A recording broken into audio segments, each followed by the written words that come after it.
44 countries, yeah. That's worth. I gotta get Antarctica out of the way. We should film that. It's right. We all gonna get on an ice boat, crack our way through the ice. Yeah, as long as we don't die, it's all right. Well, you ain't been around the world with me, bro. Man. That is a you don't want to. You get a drone or something. You're not going to places I'm going. Man. Yeah, 44 countries, man. Leader of the Whiskey Brothers. How'd you get into comedy? I was bartending at a comedy club, and I just quit radio, and I thought I was a comic. I was always radio. You know, like DJs always are trying. They do the lamest jokes in between songs. They always read like a news headline and then try to punch it.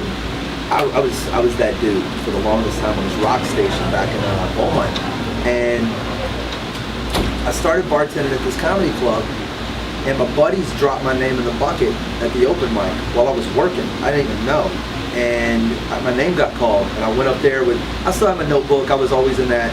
I'm working at a comedy club because I want to do comedy sort of mindset, but I was always putting it off. Not this week. Not this week. Not this week. Not this week. And they called my name, and I was like, shit, this week. Yeah. And in hindsight, it was horrible. But you don't know that. You have that weird, like that weird level of delusion that you have to keep for the first 2 years. Because if you reacted to how bad you actually were on stage in that first couple of years, you would never do stand-up more than once. You'd be, oh my God, this is atrocious. I gotta go get a day job. Yeah. And I didn't hear it. I didn't hear the quietness. I didn't hear the silence. In reality, you could hear the air conditioner during my set. It was flatline. But I was like, yeah, I'm a stand-up. Yeah. Never looked back. That's awesome. Never looked back. What's next for you after you tackled 7 continents? I'm working on a travel show right now. That's and I think Antarctica may be part of that show. My Instagram has taken off in this weird way. Half the people that follow it are all like members of like 90s rock bands or hip hop, Lupe Fiasco and Scarface, and people like, I've got a weird collection of followers. I got my book coming out at the end of the year, dropping the Whiskey Brothers special in a month or so, and I got a couple other things in the works. How did y'all form the Whiskey Brothers? I did not form the Whiskey Brothers. That is a Rob Mungle venture. He's been doing the Whiskey Brothers since 1998. Okay. And then when I moved back to Houston in the end of 2007, early 2008, the only remaining Whiskey Brothers were Rob and Sam. Everybody else had either retired or moved on or moved out. And Rob wanted to revive it. He goes, I think you'd be a perfect fit. Not only did I become a perfect fit, man, it's become a passion project. So we're on episode 520 something of the podcast now. We got these crazy listeners and all over the world. Had fans flown in from England for shows. That's always bizarre, like the Christmas show and everything else we do. Fans fly in. They're flown in from Minnesota, they're flown in from Colorado, they're flown in from Manchester, and it's just this amazing thing we built on accident, and I'm madly in love with it. Hi everybody, we made it. We're here. It's good to be back. I haven't played here in a minute. I think the last time I was here, I didn't have this beard. It's new. I was not new. It's newish. I was in Europe, and my electric razor was in my luggage.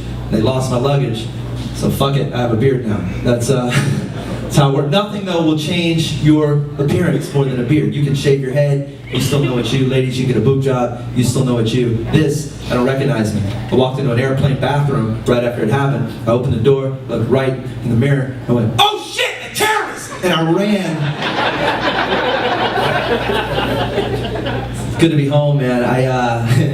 When I'm home, I have to do regular stuff. That's the bad part, right? You gotta hang out with your regular friends. They make you do regular things. One of my best friends just had a baby, and I don't know if you've been through this incredible life experience or not, but apparently, when your friends have babies, they want you to come over and hug, and touch, and take pictures with this little person that they made, and you can't say no or you're a dick. Yeah, it's my best friend. It's his firstborn child. I don't want to do it. I go to his house. I'm sitting on his couch. I'm holding his firstborn kid in my hand. And I suddenly look down and I realize that, this is the ugliest fucking baby I've ever seen. And it's cool, some of you can laugh about that. Some of you got real uptight all of a sudden. Those are my favorite people, by the way, that defend every baby. I love that. You take that back. You take it, you can't say that. You can't, every baby is a gorgeous, beautiful little gift from there. Beautiful little angels. You're like, no, everyone in this room has seen that little half gremlin son of a bitch running through Walmart, knocking stuff off a shelf with a leather wing and a horn and a beak. What if I'm dating a girl and she spits out one of these chupacabras and then... If you have an ugly baby, listen, love it. You should, you did it. Could you maybe, I don't know, do the rest of us a little favor and like take a long, hard, objective look at that child before you start sending pictures out to all the rest of us? Have you ever got one of those birth announcements in the mail where you're like, oh, Jason's having a, what the fuck is that? Who puts a sweater on a goat? Why would you do that? I don't have any children. People with kids, by applause. People with children, by applause. How many? 2. That's a good round number. Some people, like, I don't have any. I think about it though, right? Like, I think about how differently my life could have gone. I could have had kids. I think about the girl I was madly in love with in high school, for instance, right? What would have happened if she had known I existed? Like, how different? She did not. I could have robbed her and she could have picked me out of a lineup. But she has never not been pregnant since high school. Not a single day. I know because Facebook, you can just check. And every day it's a picture of a pregnancy test or a pregnancy photo, or she's holding up a sonogram. Like, she shoots babies out like they are t-shirts at a Rockets game. And they just go in a corner and she reloads it like a Civil War cannon.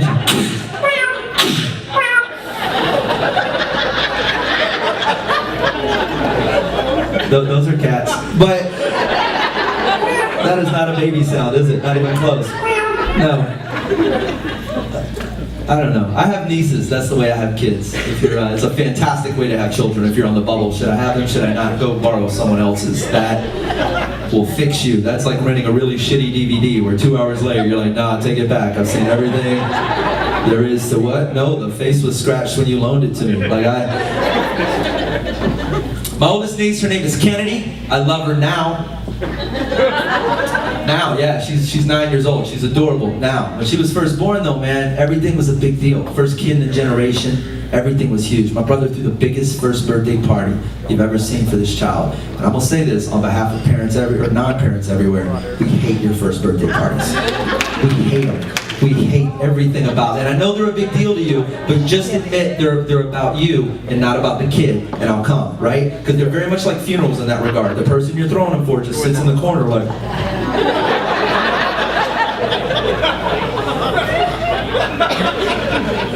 And I'm not saying don't throw one, I'm just saying think it through. Maybe get a babysitter for the kid, you and the person you made it with go celebrate the fact that you kept some alive for a whole year. Right? That's hard. It's impressive. Kennedy, she's 9 now, and I try to be a good uncle. I try to do cool things with her. I try to hang out. I go the other day to pick her up. I go, hey Kennedy, let's go to the park and ride your bike. And I didn't even know this. 9 years old, she looks up. She goes, I don't know how to ride a bike, Uncle Slade. And I was like, what? No niece of mine's about to be a little no bike riding punkhead. Like, I'll just teach you, Kennedy. She goes, okay. We go to the park. I don't know if you've ever tried to teach a child anything. It's the most difficult thing you'll ever... It's easier to convert to Hinduism, kill yourself, and hope you come back as the parent of a kid who already knows how to ride a bike. Because we tried, it takes like 3 minutes. She just shoves the bike down. She goes, I can't ride a bike. And I recognize this incredible opportunity to drop some knowledge into this soft little child head, right? I can leave her a lesson that might stay with her forever. And I go, Kennedy, that word you just used, can't, we're gonna take it out of your vocabulary. It prevents you from accomplishing things. Do you understand me? And she looks up, she goes, then I cannot. And I was like, oh my God, now I have to outsmart a 9-year-old. So I go, okay, how about this, Kennedy? That word you just used, can't? We're going to do that. I passed a law making that word illegal. So if you use it again, you're breaking the law. Do you understand that? I don't even know where they learned this. She looks up, she goes, it's like this, Uncle Slade. You're the governor, I'm the president. You passed a law I didn't like, and I changed it.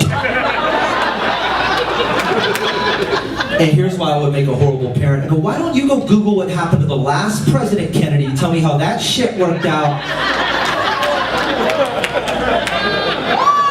Too far? Shooting a kid for a punchline? Okay. She's cool. I'm drinking. You guys drinking tonight? Yeah. Yeah, that's my last vice. I picked up a new one recently, kind of. I suffer from insomnia. I can't sleep at all. And I started smoking pot to fall asleep. All right, some of you in here. I'm new at it, and I'm not good at it. Some of you are functional pot smokers. Like, you can smoke pot and do other things. Like, you're high and you're here.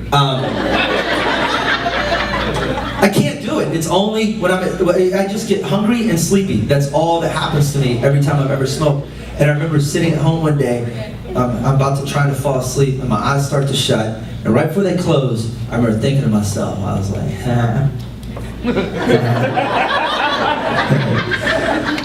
man, I should get up and make some food. And then I opened my eyes, and I had already eaten. Where the fuck did that go? How you lose an entire chunk of your life and not even remember it? But you know what I learned that night? No one becomes a great chef when they're high. You think you do, you don't. There's no gourmet potheads. No one ever wakes up in the kitchen, look, a cedar plank salmon with wild rice and asparagus. No, I open my eyes, I'm standing in the kitchen with a crock pot full of Captain Crunch and cucumbers. That's what was in the fridge. And it's weird, you don't even care when you're that high. You're just like, I'll just put the crock pot in the microwave. I'll slow cook this shit fast.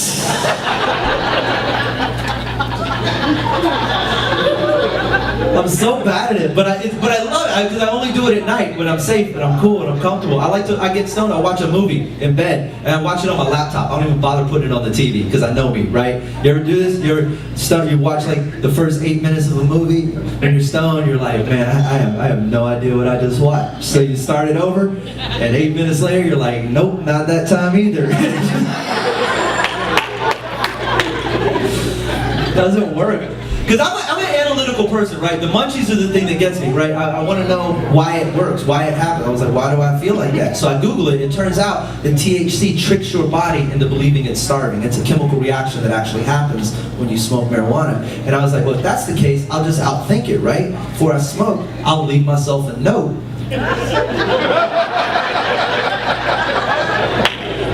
Explain.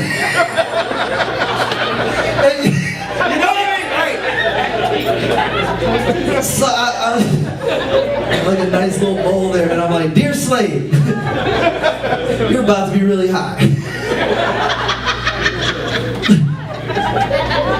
But you're not really hungry. That's just a chemical reaction and you just ate. So just chill out and enjoy yourself, man. Love me. And then I'll smoke and I'll pick up that note and I'll read it. And I'll be like, bitch, I don't know me. Let's go to Whataburger. And every single time. And some of you have never smoked in your life, and I understand. You're like, talk about something else. Listen, you've been around it, okay? You don't have to smoke to understand. If you've ever been to a drive-thru after 10 p.m., you know, not even the line. The people that work there are so unbelievably high. I was at a Whataburger recently, and you can tell how stoned someone. The eyes when they go to a place when someone's really hot, they're open but they're closed, like they're in that place between awake and asleep where all the good ideas come from.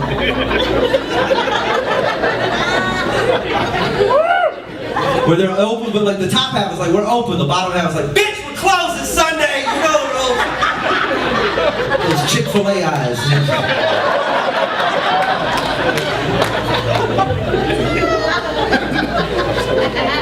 This dude working the window was higher than the furthest right piano key. He was it was gorgeous. He's working the window, and he hands me my order more proudly than I've ever seen a person do a thing. You could just like with two hands. Like it was a new Lion King. And It's what he said when he did it, man, because pot logic is real. There are things that only make sense to stone people. And as long as you're stoned, you don't even have to be part of the original conversation. You just understand, you guys are way too high. This is unbelievably so. I'm not even sure what joke you're laughing at, but it's welcome. Here's what he said. This is what got me. He hands me the bag. And I mean proudly, man, like he had trained. Check it out. We out of regular ketchup, but I gave you some extra napkins to say I'm sorry. It's like, what? That makes sense to him. That only makes sense if you're stoned out of your brain. I know, because I was like, right on, man, good looking out. And, I drove home and I dipped my fries in those napkins. And I can't do it. Good for you guys for being able to be functional. I smoked one time during the day. Here's why I won't do it again. It turns me into a shitty person. One time during the day, I got sleepy, because that's what happens. I was like, man, it's the middle of the day. I'm tired as shit. And you can Google, have you ever Googled how to get unhigh? Have you ever done that? Yeah, that's a real Google search in my history. There's no answer. The internet will try. They're like, take a shower. I'm like, now I'm high and it's raining. This is...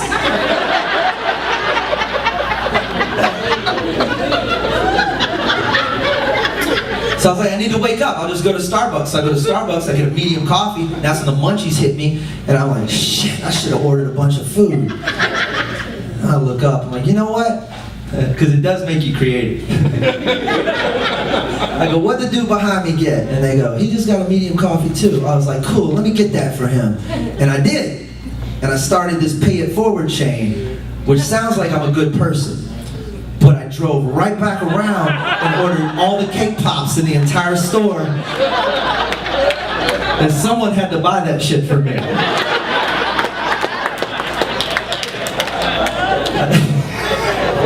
I don't encourage it, it's really bad.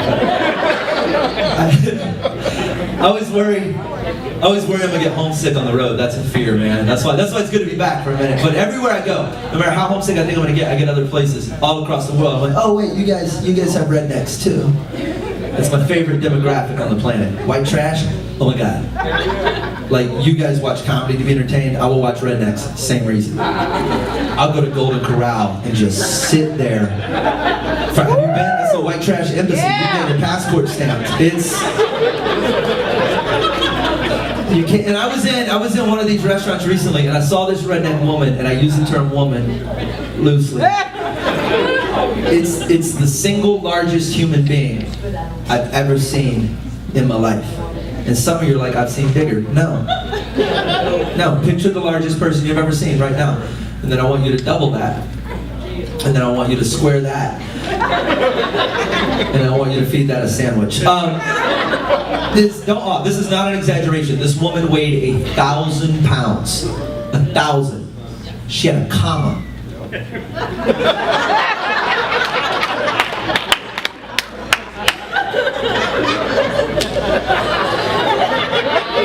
In her weight. Is there anyone like me? There's not one in my bank account right now. Are you kidding me? Are you? And I wouldn't make fun of her for being 1,000 pounds. I get it. That happens. Okay, not often. I mean, you could probably count on one hand the amount. Not her hand. It just moved like a mitten. But she was dressed inappropriately. I know. And now I get to talk about it. Are you ready? You're not. I was ill prepared. 1,000 pounds, camouflage spandex pants. Let that marinate. Do you know how much is wrong with that sentence? Do you know? 1,000 pounds camouflage spandex. For starters, spandex. Why are you making pants this big? I'll listen. You tell me what boardroom meeting went horribly awry, where one of your directors stood up on behalf of humanity and said, hey, we should stop at 2XL. And someone else went, nope, to the moon! 2, camouflage? Where are you gonna hide? Where? I'll listen, tell me, your camel toe is casting a shadow. And I mean like a real redneck shadow where you're like, oh my God, 6 more weeks of NASCAR! Like just...